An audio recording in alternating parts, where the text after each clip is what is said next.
Today you're going to be writing your first essay for the Cask of Amontillado. The style of this essay is going to be a literary analysis essay. Now this might be new to you, but as honor students, you will be writing many literary analysis essays as you move through your English career, where you're writing explicitly about what the text says to prove a theme or another conclusion about the text. So, what is a literary analysis? Like I already stated, it's a formal paper where you make an argument to support your point of view with examples from a text. And it's usually something about the text, usually a theme.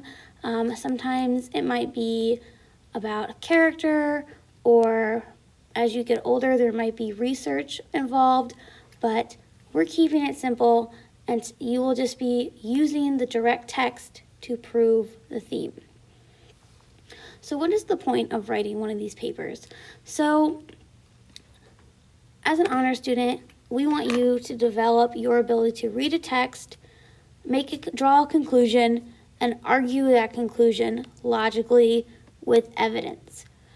And also be able to write your argument in an organized manner.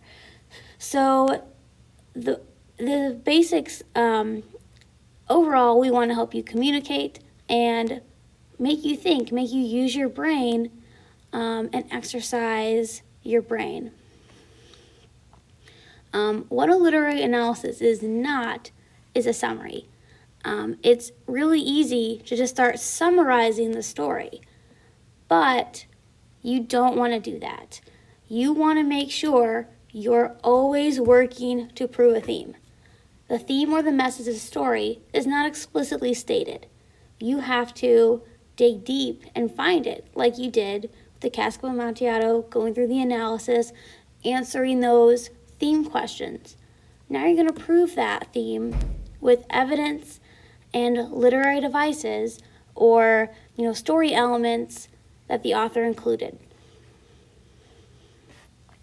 So when writing a literary analysis, there's clear steps that you need to take. Number one, you need to formulate a thesis. A thesis statement is like the overall giant topic sentence of your story, of your paper. It's what you're trying to prove. And we'll talk about that in a little bit.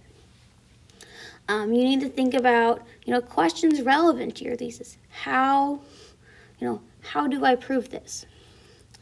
You always want to maybe reread your story or poem to be able to answer your questions carefully.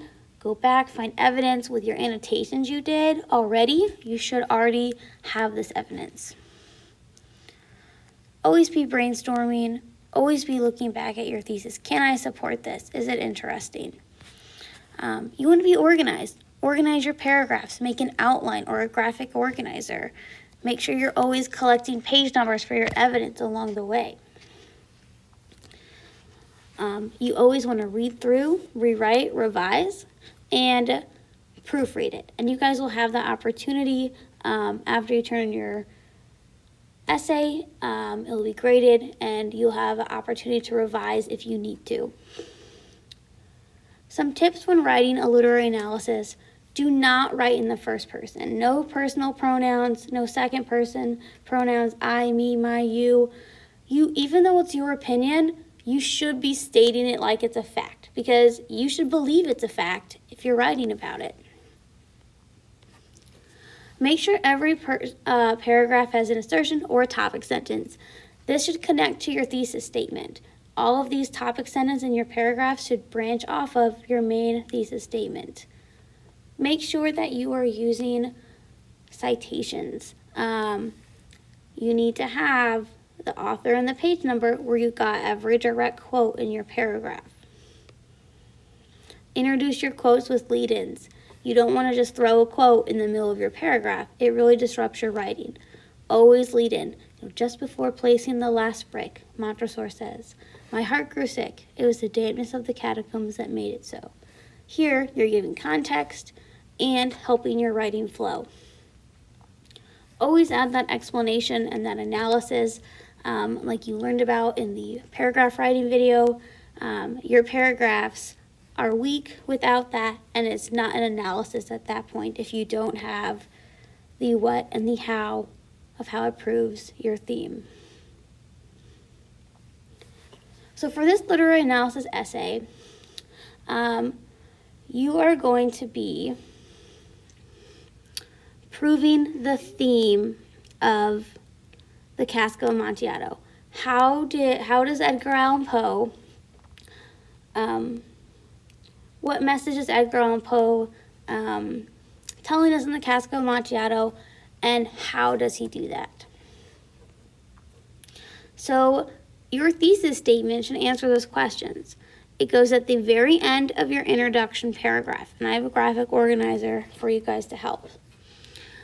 Your thesis should address something meaningful, like the theme, as you're going to do. So when you're showing how, you're going to choose a literary device, a story element.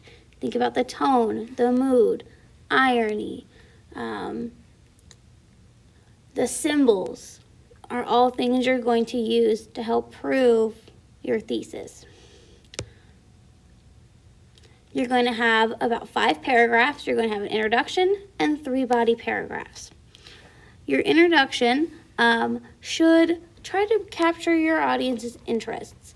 You want to start out with a hook, so maybe it's like a starting fact, a question, maybe it's, have you ever wanted revenge, that you would go so far to, where you would go to any lengths to get it.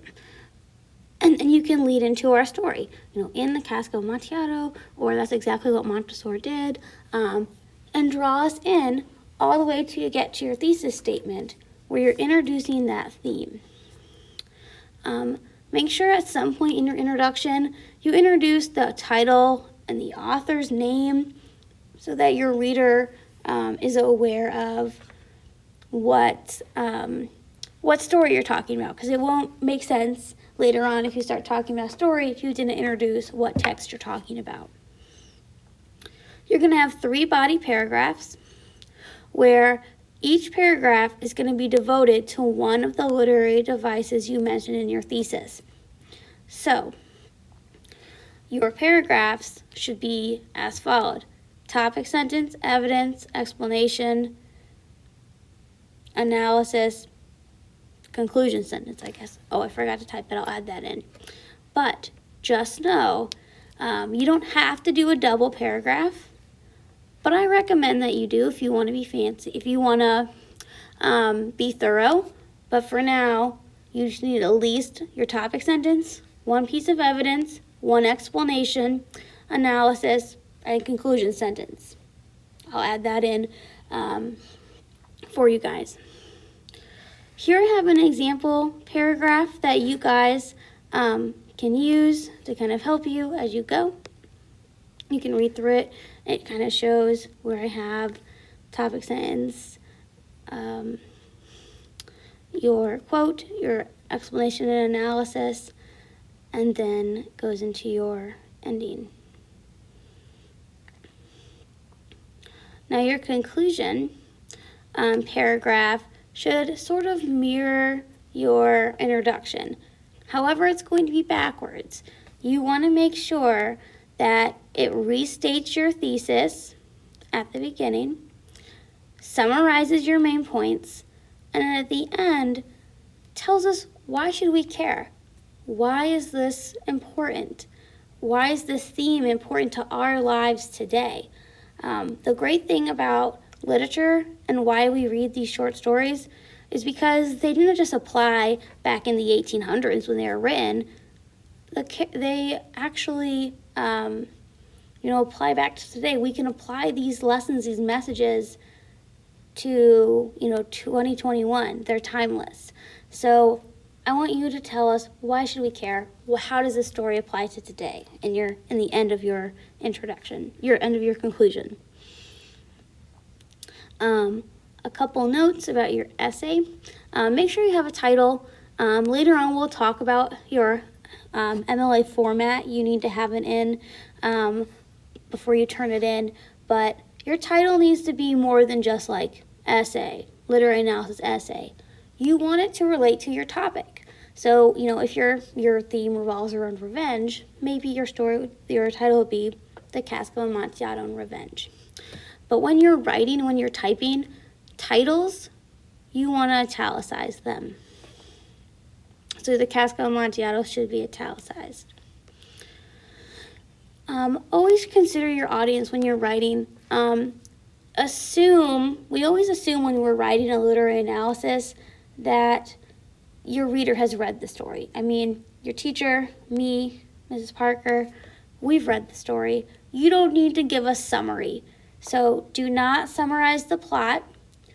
You can assume we've already read it. You do need to explain, what's going on in the quote, how it connects, but you don't need to give us a giant summary because you can assume we've already read it. So again, your specific prompt is you're going to write a literary analysis essay that analyzes the use of irony, tone, mood, or symbols to prove the central theme in Edgar Allan Poe's Cask of Amontillado. So your thesis statement, you decide your theme, look back at our analysis of the Cask of Amontillado. Your theme is formed by looking at, that theme. You guys did that theme paper with the 5 questions you answered, and you should have come up with theme questions at the end, theme statements. Choose one of those theme statements to write about. If you need help, go back to the theme of the Cask of Amontillado assignment. There's a video on there where I walked you through the different questions and how to find the themes. You're going to decide then your 3 elements that you're going to use: tone, mood, irony, symbols. I'll add symbols on your assignment. Next, you want to make sure when you're using tone and mood, if you use tone and mood, you need to make sure you state what it is. So instead of just saying, in the Cask of Amontillado, Edgar Allan Poe shows readers that revenge can overtake you through a tone. That doesn't make sense. Maybe through the use of a vengeful tone. You need to state the tone and mood, the kind of tone and mood in your thesis statement. Here I have a little template for you. You can put your theme by the use of, or by creating, you have 3 spots, but you do need to add verbs. So instead of just saying, in the Cask of Amontillado, Poe communicates with the reader that revenge can overtake you by a vengeful tone, by, add some verbs, by creating a vengeful tone, a suspenseful mood, and the use of situational irony. Now remember, your body paragraphs, each one needs to focus on a different element. Set your page numbers. I recommend doing your body paragraphs first, so write your thesis, then your body paragraphs, then go back and do your introduction and your conclusion. We will do another video lesson where we show you how to put your paper into MLA format a little bit later. But right now I want you guys just to focus on your content. I do have a graphic organizer here if you want to use it,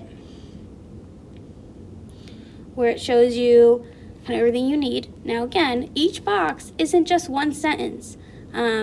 This, more than one sentence. So just be aware that just because there's one box, you could have more than one sentence in each box. In fact, you should, especially for your analysis. So here we have place for your introduction, where your little element is, so you can put what you chose and then start writing.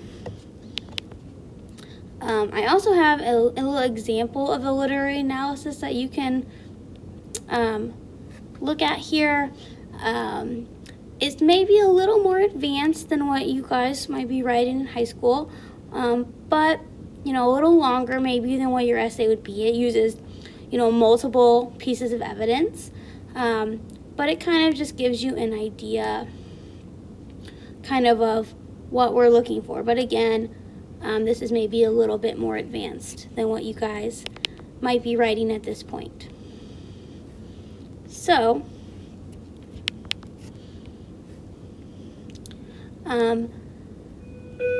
please let me know if you have any questions, and I will make sure that your assignment is all updated for you, because there's a couple things that are left out. There is a paragraph video tutorial and PowerPoint that you should have already watched, but it's here for you if you need it.